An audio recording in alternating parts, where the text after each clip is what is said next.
Veiled Queens.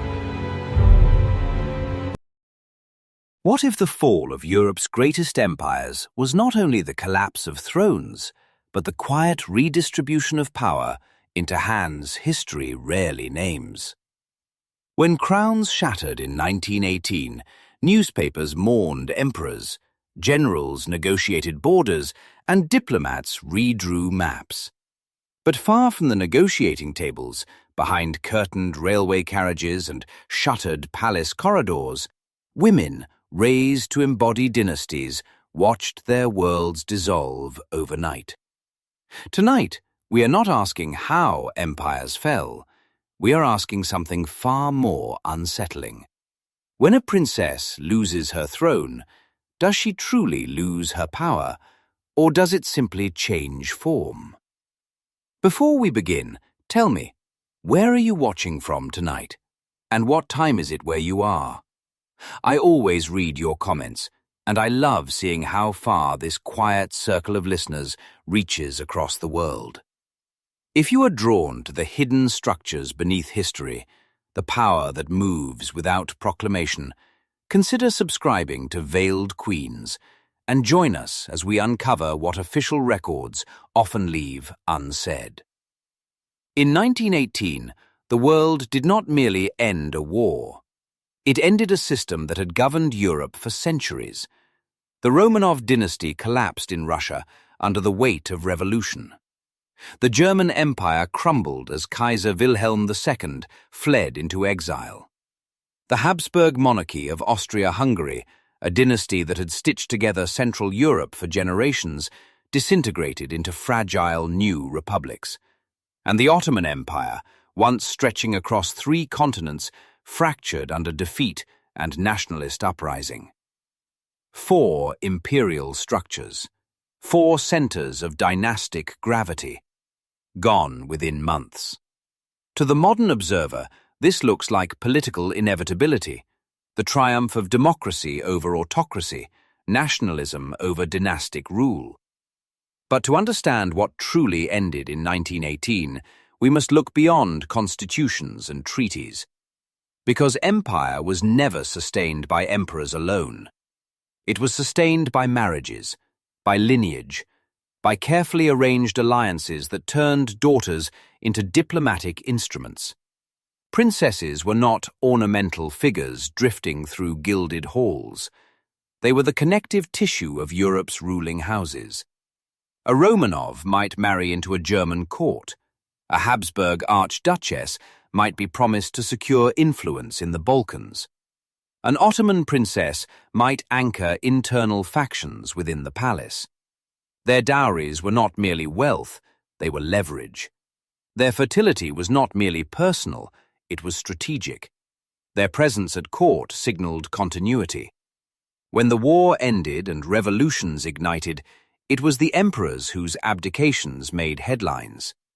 But the true destabilization of Europe's dynastic web occurred when these women were displaced. Consider what exile meant.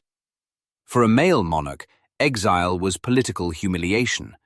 For a princess, exile was structural erasure. She had been raised not as an individual citizen, but as a living node within a system of inherited legitimacy. Remove the throne, and you remove the system that defined her authority. Or do you? This is where the surface narrative fractures. When the Russian Empire fell and the Romanov family was executed, the story often ends there. Tragedy, brutality, revolution. Yet beyond the immediate horror lay another transformation. Surviving female relatives, scattered across Europe, carried with them bloodlines that still linked reigning houses. They became silent reminders that dynastic legitimacy had not vanished, it had dispersed. In Germany, the abdication of Wilhelm II did not dissolve aristocratic networks overnight. Former imperial princesses retained social capital. Titles lost legal standing, but they did not lose recognition within elite circles. Marriages continued. Alliances adapted. Wealth, where preserved, was restructured through private channels rather than public sovereignty. The Habsburg women, raised in one of Europe's most rigid court cultures, suddenly found themselves navigating republics that no longer recognized their rank. Yet many maintained influence through philanthropy, Catholic networks, and transnational family ties. Their public authority ended. Their social authority did not.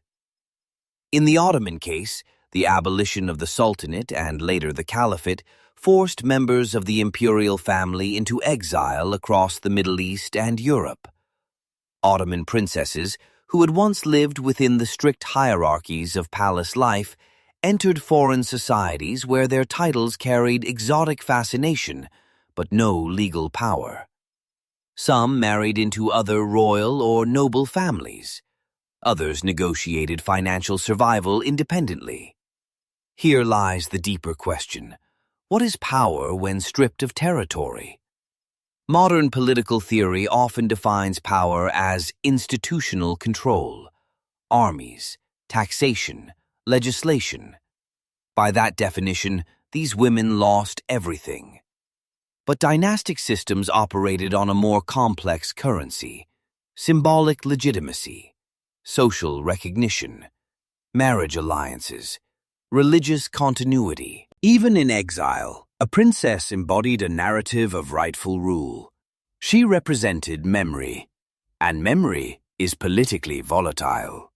Throughout the 1920s and 1930s, monarchist movements in several former empires invoked the names of exiled royal women as part of restoration fantasies.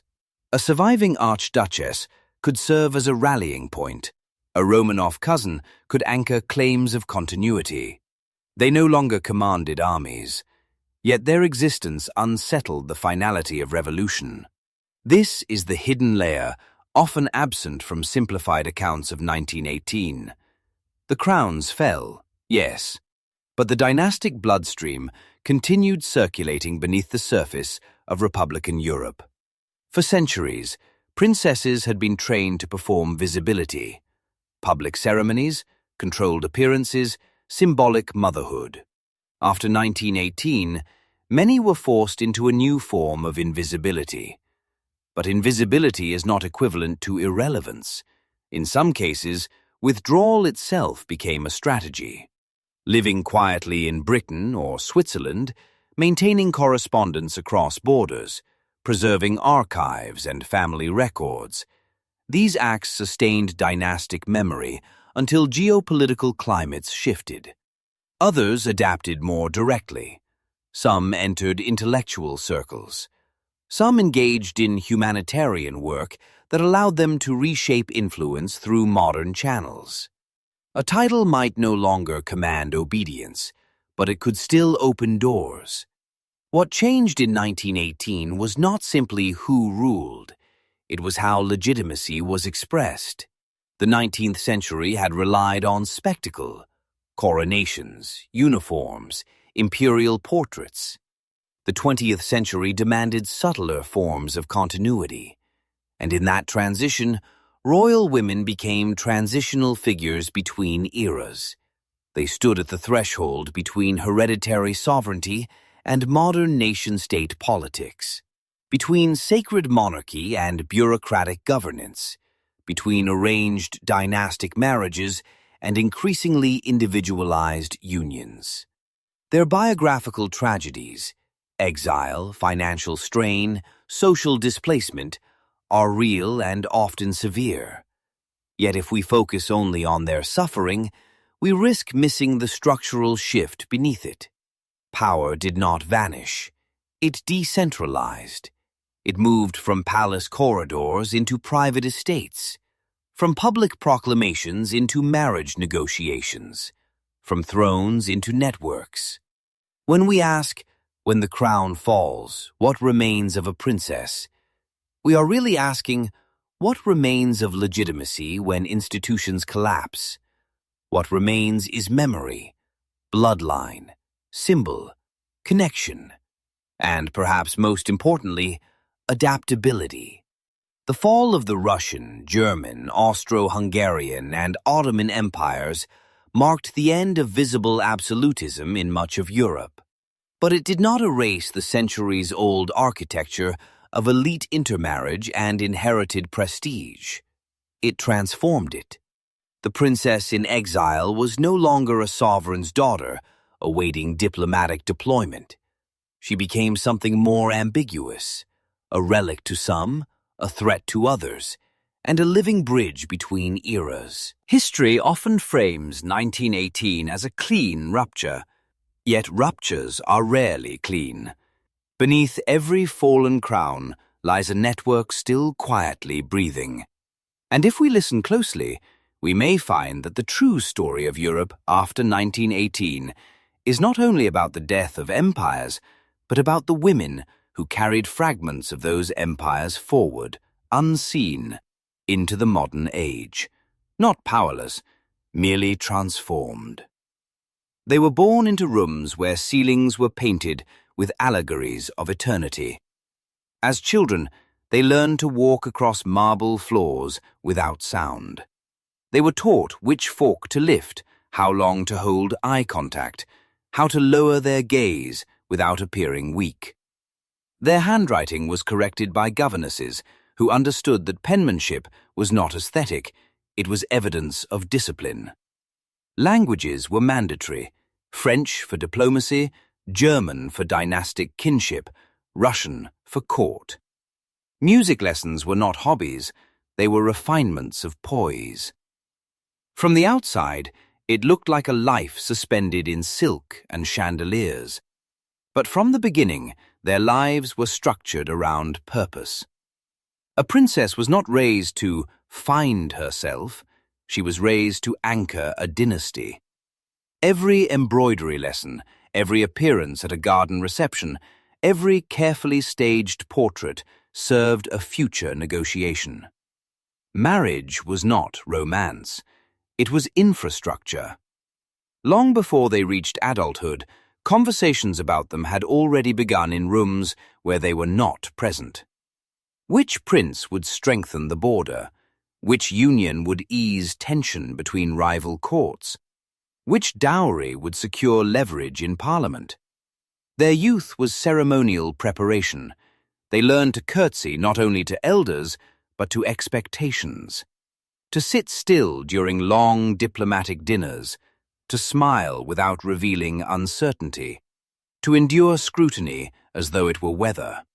Balls glittered, orchestras played, tiaras flashed under candlelight, and beneath the choreography, calculations unfolded. A waltz was sometimes a negotiation. A shared carriage ride could signal alliance.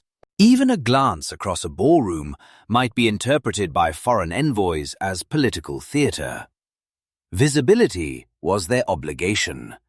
They represented continuity, stability, fertility.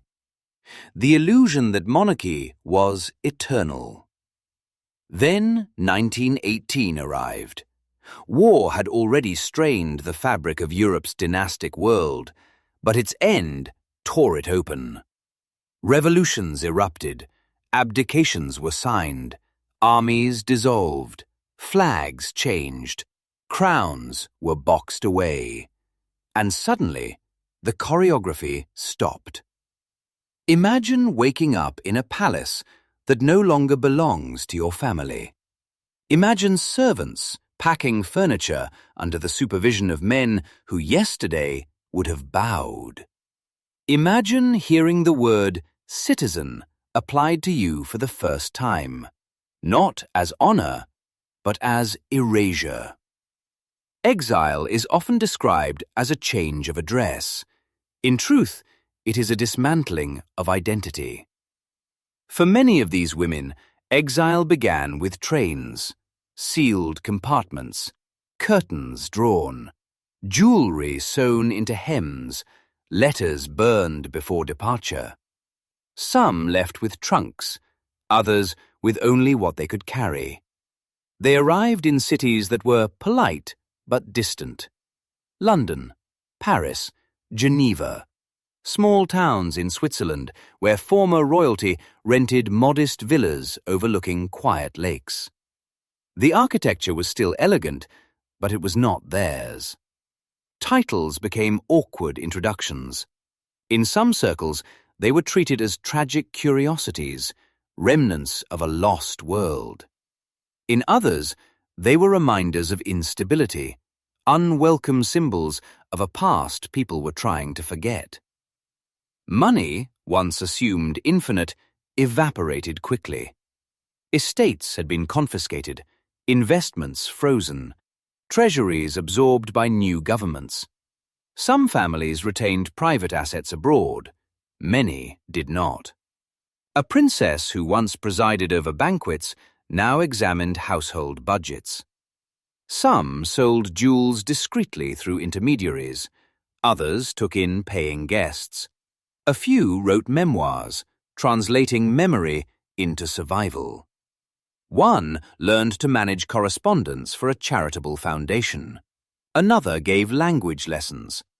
Another married a businessman, not for alliance, but for stability. For women raised to represent empires, the transition to ordinary domestic concerns was not merely practical, it was existential. In palaces, their schedules had been dictated by ritual. In exile, silence filled the hours. No formal audiences, no official engagements, no court calendars. What replaces purpose when the institution that defined it disappears? Some found strength in reinvention. In England, certain former princesses integrated into aristocratic society, navigating it with a skill honed by years of ceremonial life. They understood protocol instinctively. They knew how to host, how to charm, how to read a room. The context had changed, but their training had not been wasted. In France, others leaned into artistic and intellectual circles. They supported galleries, funded small cultural initiatives, cultivated influence not through sovereignty, but through patronage. Their names still carried resonance. Doors still opened, not out of obligation, but fascination. In Switzerland, neutrality provided safety. Exiled royals could exist without immediate political pressure. Lakeside towns became quiet archives of displaced dynasties. Within modest drawing rooms, conversations continued in multiple languages, maintaining cross-border ties that republics could not fully sever. Yet reinvention was not universal. For some, the psychological rupture was profound. They had been raised to believe in sacred kingship, in the divine or historical inevitability of their family's role. When that narrative collapsed, it left a void. Faith was tested, confidence shaken, public dignity maintained, but privately, questions lingered. Was our rule unjust? Was our suffering deserved? Who am I without the structure that named me? Women in modern America may recognize this question in a different form. It is the question asked when careers end unexpectedly, when marriages dissolve, when roles shift overnight. Identity built around structure must suddenly stand alone. The difference is scale. For these women, the structure was continental. They had been living symbols of empire. Their portraits once hung in government buildings. Their engagements were reported in newspapers as matters of state. After 1918, they navigated grocery shops, private correspondence, and the etiquette of being former. Former princess, former imperial highness, former. But former does not erase memory. Children born in exile still carried dynastic names. Marriages, arranged in quieter ways, continued linking once rival houses. A Romanov descendant might marry into British nobility. A Habsburg cousin might connect with Spanish aristocracy. The spectacle had diminished. The network endured. And in that endurance lies a subtler form of power. Not legislative, not military, relational, symbolic, persistent. For American women listening tonight, consider this. These princesses were trained from birth to perform perfection under surveillance. Their mistakes were public, their choices constrained, their futures negotiated. When that system collapsed, they confronted something unfamiliar: personal agency. For some, this was terrifying. For others, liberating. A woman who had once required permission to travel now made her own social decisions. A former archduchess chose whom to befriend without consulting dynastic advisors. A displaced Ottoman princess selected clothing without reference to court hierarchy. Small freedoms, radical shifts. Yet, freedom came intertwined with vulnerability. Without state protection, security became personal. Without official income, wealth required management. Without formal recognition, relevance required cultivation. Some succeeded quietly, others faded into obscurity. American audiences often romanticize royalty, the gowns, the tiaras, the fairy tale weddings. But these stories reveal a harder truth. Privilege built on structure is fragile when structure collapses. And yet, fragility is not the same as disappearance. Many of these women demonstrated extraordinary resilience. They learned new languages more fluently. They built social initiatives. They preserved family archives that later historians would rely upon. They hosted gatherings that sustained displaced communities. In exile, they became cultural bridges. They translated old Europe into modern settings. They carried etiquette, memory, and tradition into societies reshaping themselves after catastrophic war. Their lives were no longer choreographed by court ritual. They were shaped by adaptation. When we examine them only as tragic figures, stripped of jewels, displaced from palaces, we flatten their complexity. Yes, they lost property. Yes, they endured humiliation. Yes, some faced financial hardship that would have been unthinkable in childhood. But they also navigated transformation.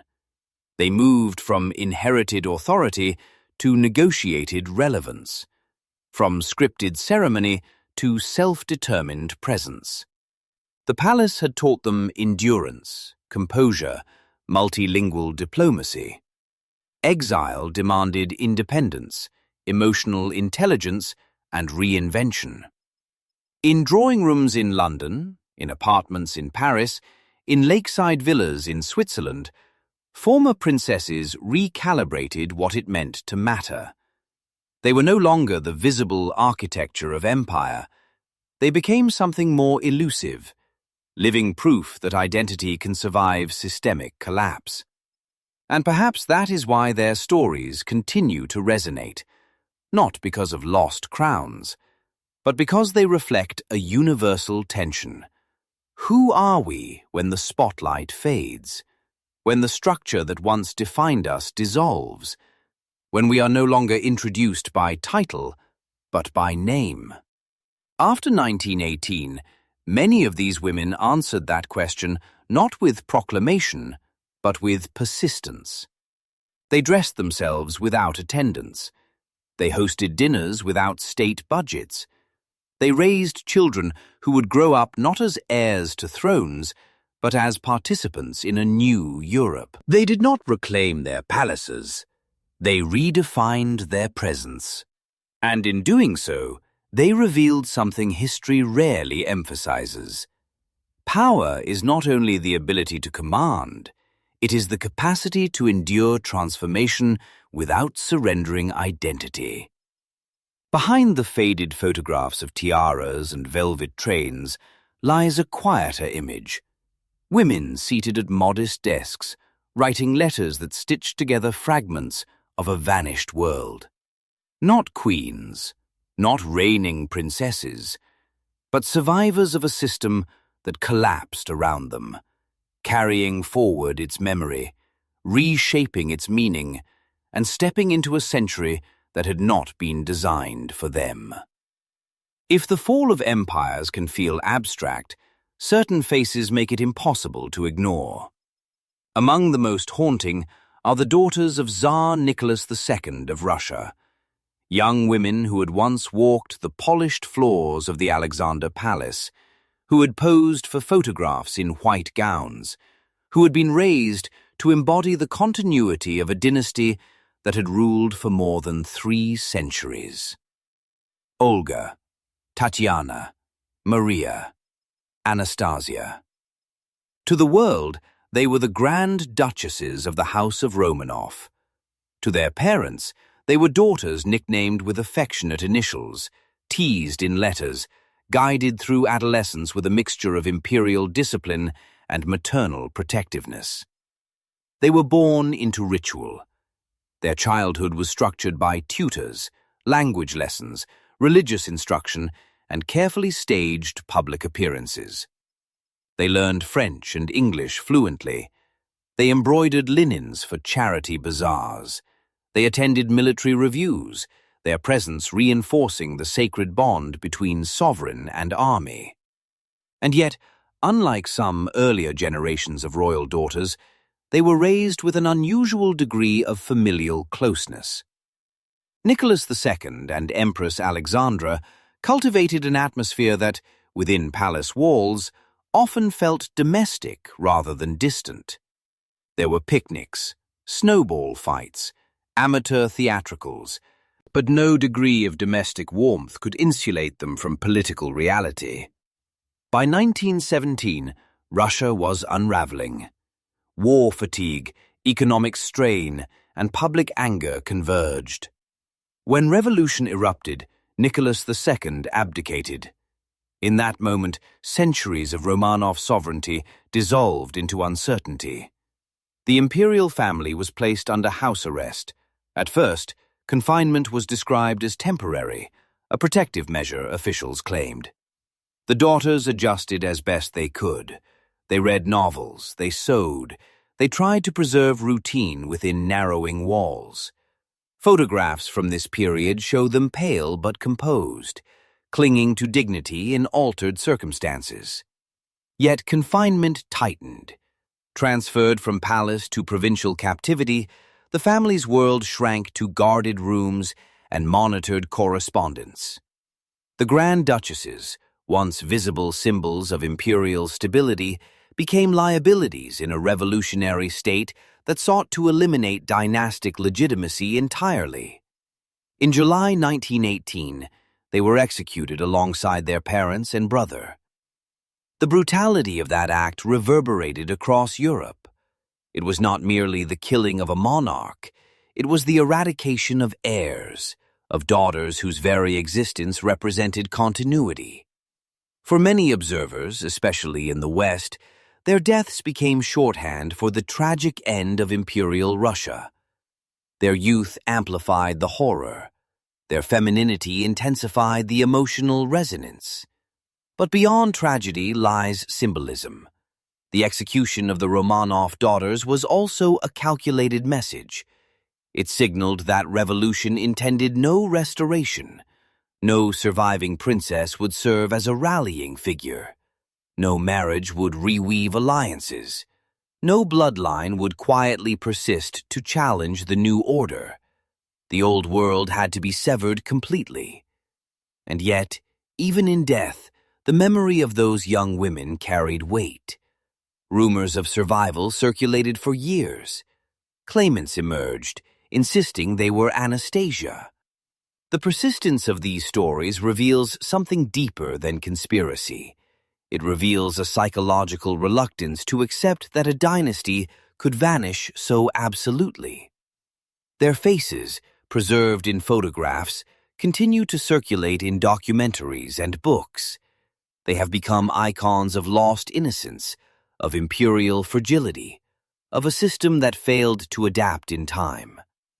But if Russia represents annihilation, Germany and Austria represent a different arc, survival in diminished form. When Kaiser Wilhelm II abdicated in November 1918, he fled to the Netherlands. The German Empire transformed into a republic almost overnight. Imperial titles lost legal authority. Palaces were vacated. For German princesses, the change was seismic but not always lethal. They were no longer state figures.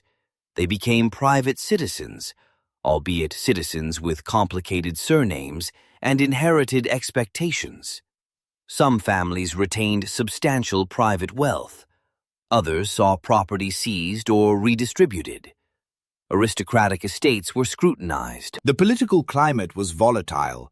Association with the former regime could be both liability and currency, depending on context.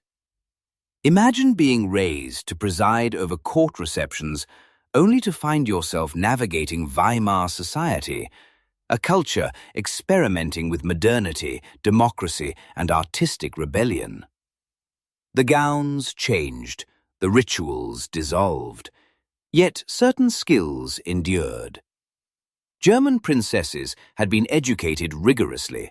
They understood finance, languages, and diplomacy. A few leveraged those abilities to manage family assets or engage in charitable initiatives. Others married industrialists or foreign nobles, weaving themselves into new networks that were less overtly political but still influential. Their loss was public authority. Their adaptation was strategic. In Austria-Hungary, the fall of Emperor Charles I marked the end of Habsburg rule. The once sprawling empire fragmented into smaller states. The imperial family was forced into exile. For Habsburg archduchesses, this meant leaving behind a court culture known for its intricate hierarchy and Catholic ritual. Vienna, once the glittering center of multinational empire, became capital of a much smaller republic. Assets were confiscated, titles stripped of recognition. The legal environment left little room for nostalgic restoration. And yet, Habsburg women proved remarkably resilient. Some married into other European aristocratic families, maintaining cross-border alliances even as official sovereignty disappeared. Others engaged deeply with Catholic organizations, embedding themselves in religious networks that transcended national politics. Faith, in this context, functioned as continuity when empire could not. There are accounts of former archduchesses learning to sew their own garments, of managing household expenses without retinues of servants, of writing memoirs to preserve a narrative that new governments preferred to sideline. Memoir became a quiet act of resistance. By writing their stories, these women asserted interpretation over erasure. They documented court life not merely as nostalgia, but as historical testimony. They framed their fathers and husbands not as tyrants, but as guardians of order. Whether readers agreed or not, the act of publication ensured that their perspective survived. For American women listening, there is something striking here, the capacity to pivot under pressure. These princesses had been trained to inhabit a fixed structure. When that structure collapsed, some froze. Others recalibrated. They were no longer the focus of state ceremonies, but they remained figures within social ecosystems. They hosted gatherings that stitched together displaced aristocrats. They facilitated introductions. They nurtured marriages that, while no longer sealing treaties, preserved class continuity. The world around them was embracing mass politics, industrial acceleration, and social mobility. Yet within drawing rooms and private estates, old hierarchies adapted rather than vanished. Of course, not all stories are elegant. Some former princesses faced genuine hardship. Inflation in post-war Germany devastated savings. Estates that had symbolized stability became financial burdens. A few women took on paid work, discreetly at first, then more openly. Teaching music, translating documents, assisting in family businesses. For those raised to believe that income flowed from inheritance rather than labor, this was both humbling and transformative. But here lies the nuance. Earning money did not necessarily equate to humiliation. In some cases, it introduced a sense of agency previously unknown. Decisions were no longer dictated solely by dynastic strategy. Meanwhile, in exile communities scattered across Europe, former royals interacted with each other in new ways.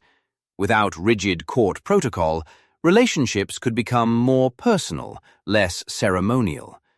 The absence of thrones sometimes created space for authenticity. Yet the shadow of what had been never fully disappeared.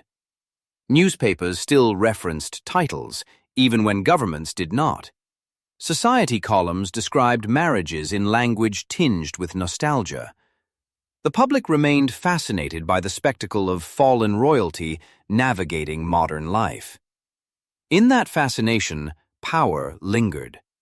A princess may no longer have commanded regiments, but her name could still draw attention. That attention could be leveraged for charity, for influence, for preserving legacy.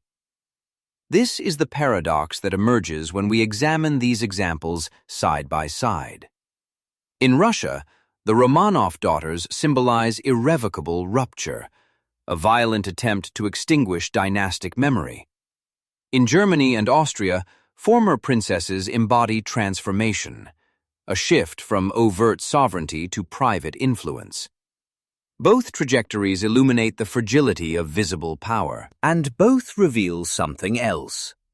Women trained for ceremonial life possessed reservoirs of discipline and adaptability that could be redeployed.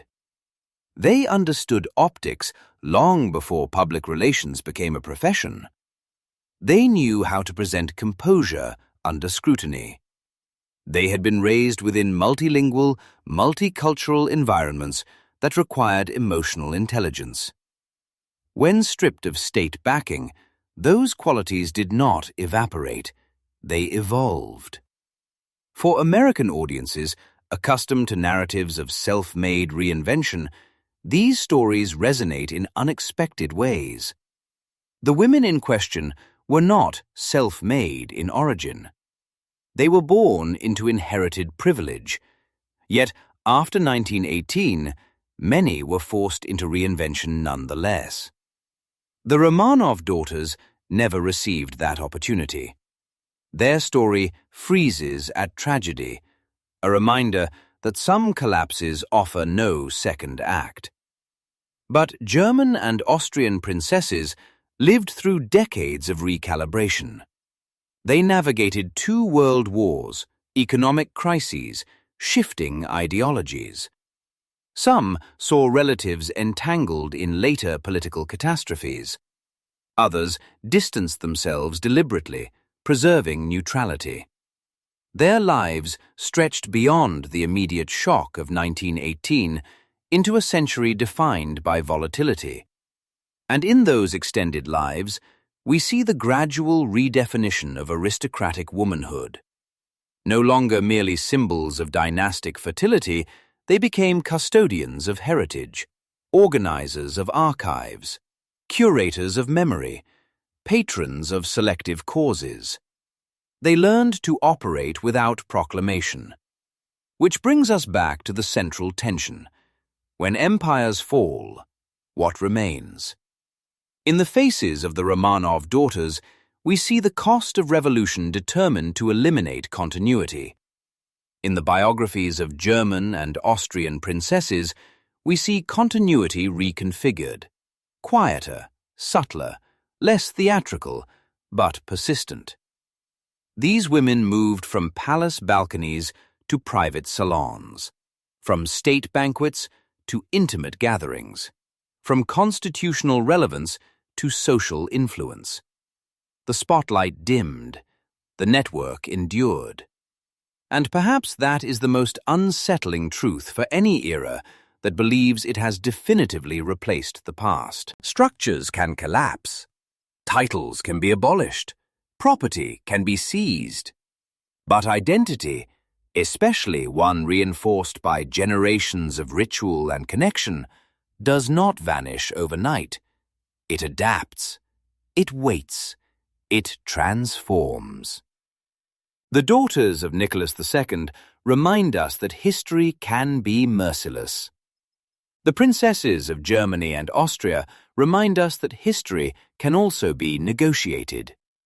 Between annihilation and adaptation lies the spectrum of what became of Europe's royal women after 1918.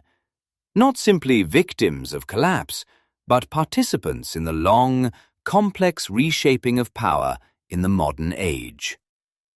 There is a way to tell this story loudly, with gunshots in basements, with abdication papers slammed onto polished desks, with maps torn apart and crowds roaring in the streets. But that is not how this story unfolds here. Instead, it begins with quiet, with the echo of footsteps in a corridor that once carried the rustle of silk, with the faint sound of a trunk closing, with the soft extinguishing of candles in rooms that will never again host a coronation banquet.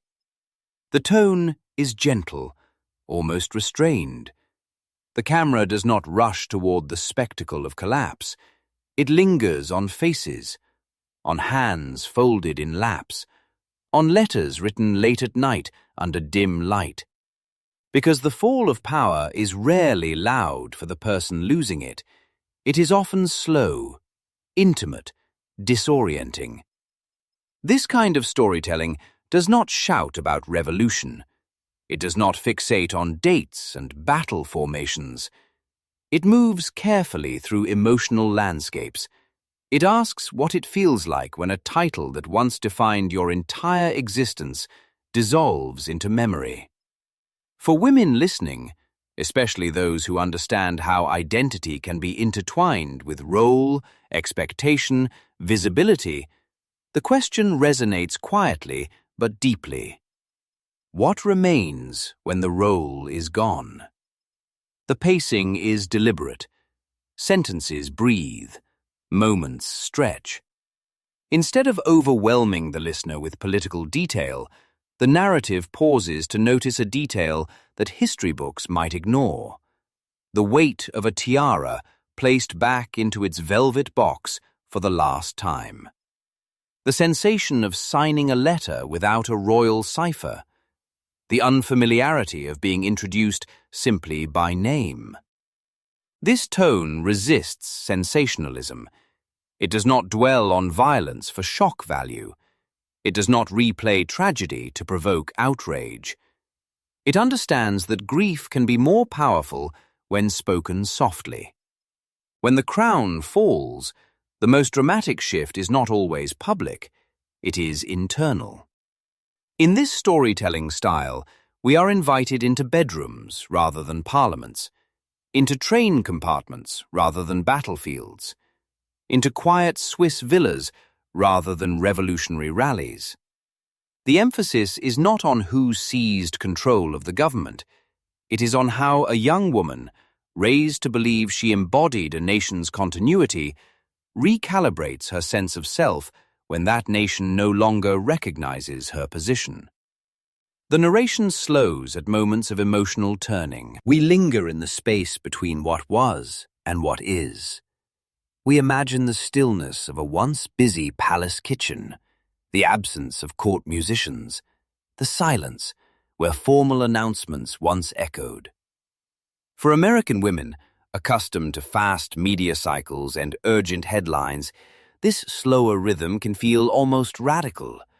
It allows room to process. It creates intimacy. It shifts the focus from political mechanics to human experience, and in doing so, it highlights something profoundly unsettling. Power is more fragile than it appears. For centuries, monarchies projected permanence. Coronations were designed to suggest inevitability. Lineage charts implied divine order. Portraits framed rulers as timeless. Yet in a matter of months, that illusion fractured. The tone does not mock that illusion. It does not condemn it outright. Instead, it gently exposes its delicacy. We are asked to consider how carefully constructed grandeur can unravel, how quickly certainty can become memory. The storytelling moves like someone turning the pages of an old album, slowly, thoughtfully, occasionally pausing on an image longer than expected. There is no rush to judge. There is space to feel. A princess standing on a balcony one year might be boarding a quiet train the next. A woman accustomed to public adoration might suddenly encounter anonymity. The narrative does not treat this as irony. It treats it as vulnerability. Because beneath the velvet and protocol were human beings shaped by expectation. This tone invites empathy without romanticizing excess. It allows us to acknowledge privilege while still recognizing emotional upheaval. It does not frame these women as fairy tale heroines, nor does it reduce them to symbols of oppression. It places them in the gray space between, as individuals who benefited from a system and were also constrained by it. The pace slows further when asking the central question. When the crown falls, what remains of a princess? The question is not posed with accusation. It is whispered, almost contemplative. Does she remain powerful? Does she become ordinary? Does she disappear? The answer is not delivered bluntly. It unfolds through small moments. A former royal writing letters in careful script. A woman once surrounded by attendants adjusting her own coat before stepping into unfamiliar streets. A daughter of empire learning to navigate a world that no longer bows. In this tone, fragility becomes visible, not weakness, fragility. The delicate architecture of identity built around ceremony and recognition. The subtle anxiety of stepping into a future not scripted by lineage. The narrative resists the temptation to dramatize suffering.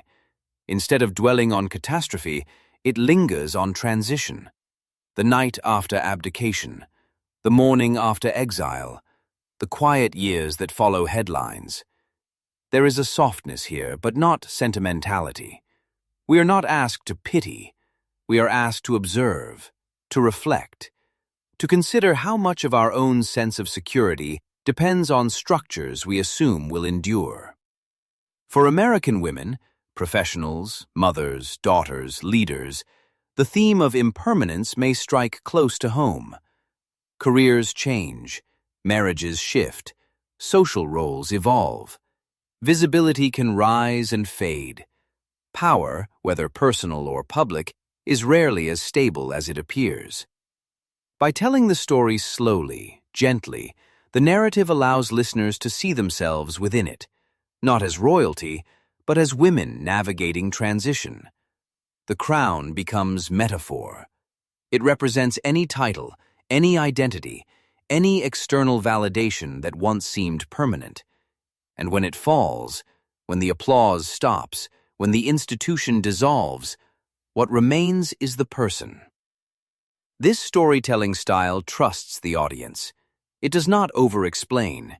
It does not shout conclusions. It leaves space for contemplation. The music beneath the narrative, if present, would likely be minimal. Strings, perhaps, a slow piano. Nothing urgent, nothing triumphant. Because triumph is not the theme. Transformation is. We are guided to notice how former princesses learned to exist without spectacle. how they adjust to rooms that no longer revolve around them, how they hold on to dignity when recognition fades. The fragility of power becomes almost tender in this telling. It is not mocked, it is mourned, not because monarchy is idealized, but because any collapse of certainty carries emotional cost. The listener is not left with anger, she is left with reflection. How secure are the systems we trust? How much of our identity rests on acknowledgement from others? If stripped of title, what qualities would endure?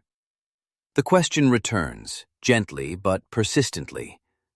When the crown falls, what remains of a princess? Perhaps what remains is discipline learned in childhood, composure under scrutiny, adaptability in the face of uncertainty. Perhaps what remains is memory, not of dominance, but of responsibility. Perhaps what remains is something surprisingly universal, a woman standing at the threshold of a new chapter, uncertain, but moving forward. This tone does not rush her. It walks beside her. It allows her silence. It understands that the most profound shifts in history often occur not in grand speeches, but in private realizations. And so the story closes not with spectacle, but with stillness. A former palace at dusk, a light left on in a modest villa, a woman writing her name, no longer preceded by a title, yet steady in her hand. Power may be fragile, thrones may fall, systems may dissolve, but within the quiet space that follows, something remains. Not the crown. The woman who once wore it. For centuries, royal power presented itself as permanent. It was carved into stone facades, embroidered into banners, pressed into wax seals, sung in anthems, and reinforced through lineage charts that stretched backward like unbroken chains. Monarchies did not merely govern, they performed inevitability. The message was subtle but constant. This order has always existed, and therefore it will always endure. Yet history has a quiet, ruthless truth. No structure, no matter how gilded, is immune to rupture. In 1918, what had seemed immovable shifted almost overnight. Thrones that had survived revolutions, assassinations, and centuries of war dissolved within months. Titles once spoken with reverence were suddenly stripped of authority. Palaces that symbolized permanence became relics of a fading system. Royal power, which had appeared eternal, proved vulnerable to something as chaotic and human as war. And in the space left behind, the most revealing witnesses were not always the men who abdicated. They were the women who remained, the princesses. These women did not design foreign policy, they did not command armies. Yet they were living embodiments of dynastic continuity. Their marriages sealed alliances, their portraits reinforced stability, their children guaranteed succession. When empires collapsed, it was not only institutions that disappeared, it was the architecture of inherited certainty. The princesses who survived the fall did not simply lose comfort, they lost context.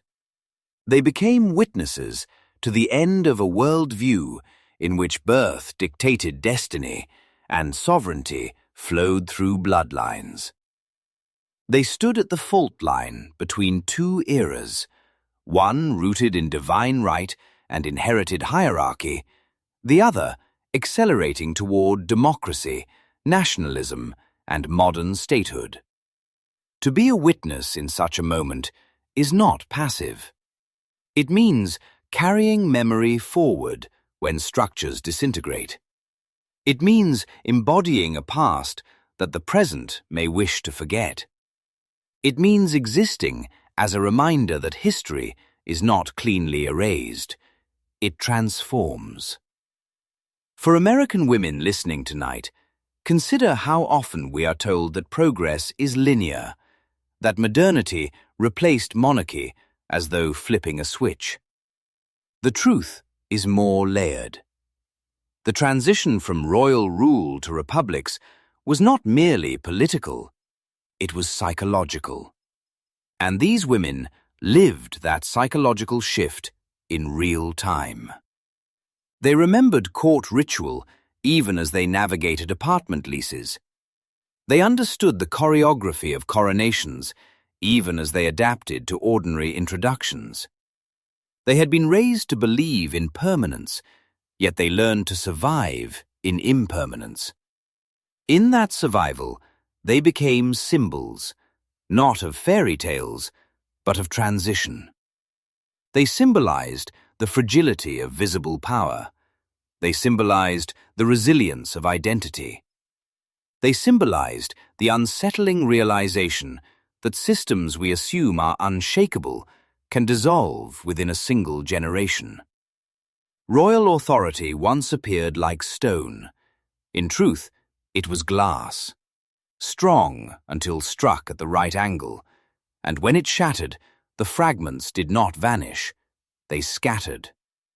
Some fragments were tragic, like the Romanov daughters, whose lives ended before reinvention was possible. Their story stands as a stark reminder that collapse can be absolute, that history can close certain doors without mercy. Other fragments adapted. German and Austrian princesses, Ottoman women in exile, daughters of fallen houses across Europe. They carried fragments of dynastic culture into the modern world. Not as rulers, but as conduits of memory. Their existence challenged the illusion that modernity erased the past. They were living bridges between epochs. In their drawing rooms in London or villas in Switzerland, conversations once reserved for palaces continued in quieter forms. Etiquette, language, lineage. These elements did not evaporate. They recalibrated. Which leads us to the deeper message beneath this story. Power is rarely destroyed completely. It changes shape. When thrones disappeared, influence did not evaporate. It migrated. It moved from official decrees into private networks, from coronation ceremonies into marriages negotiated without spectacle, from public sovereignty into social capital. The princess without a crown was not necessarily powerless. She was repositioned. And that repositioning mirrors a broader truth about women and authority across time. For centuries, women's power has often operated in indirect forms, through relationship, memory, adaptation, and continuity. These princesses, stripped of overt status, embodied that quieter strength. They could no longer command, but they could endure. They could no longer legislate, but they could influence. They could no longer reign, but they could remember. In a world that often equates power with visibility, their lives challenge us to reconsider. What if the most enduring forms of power are not the loudest? What if resilience, the ability to carry identity through systemic collapse, is itself a form of authority? For women today, particularly in America where independence and reinvention are deeply woven into cultural narrative, there is something striking in these stories. These princesses were not raised for reinvention. They were raised for continuity. Yet when continuity fractured, they reinvented anyway, not by choice, by necessity. They became witnesses not only to the end of empire, but to the beginning of a modern world that did not fully know what to do with them. They occupied liminal space, neither sovereign nor ordinary, neither fully obsolete nor fully integrated. And in that liminality lies their significance. They remind us that history does not move in clean lines. It pivots through people, through women who stand quietly at thresholds, absorbing shock, adapting posture, and carrying forward memory even when titles dissolve. Royal power seemed eternal. War proved it was conditional. But identity, especially identity tempered by discipline and expectation, proved more durable than institutions. As we close this reflection, we return to the question that has echoed throughout. When the crown falls, what remains of a princess? What remains is not velvet, not ceremony, not unquestioned authority. What remains is the woman who must decide who she is without applause. History often magnifies the men who sign abdications and lead revolutions. But if we look more closely, if we lean into the quieter corridors of the past, we see the women who carried the emotional weight of transition. They did not restore their empires, they carried their memory into the modern age. And perhaps that is the final truth Veiled Queens asks us to consider. History is not only shaped by those who rule loudly, it is shaped by those who endure silently, by those whose names fade from headlines, but whose presence threads continuity across generations. We do not romanticize their privilege. We do not dramatize their suffering. We examine the structure that elevated them and the fragility that exposed it. Because beneath every fallen crown lies a system that believed itself untouchable. And beneath that system stood women trained to uphold it. Women who, when it collapsed, revealed both the illusion of permanence and the strength required to survive its end. If tonight's story unsettled you, if it made you reconsider how power presents itself and how quickly it can dissolve, then you are seeing what history often conceals. Power is visible, but its disappearance is quieter. Thank you for spending this time with Veiled Queens, where we look beyond spectacle, beyond myth, and into the hidden architecture of authority. Tell me, before you go, where are you listening from tonight? And what time is it where you are? I read every comment, and your presence here shapes these conversations more than you know. Until next time, remember, we are not here for drama. We are here for truth, layered, uncomfortable, and enduring. And in that truth, the silence of history often speaks the loudest.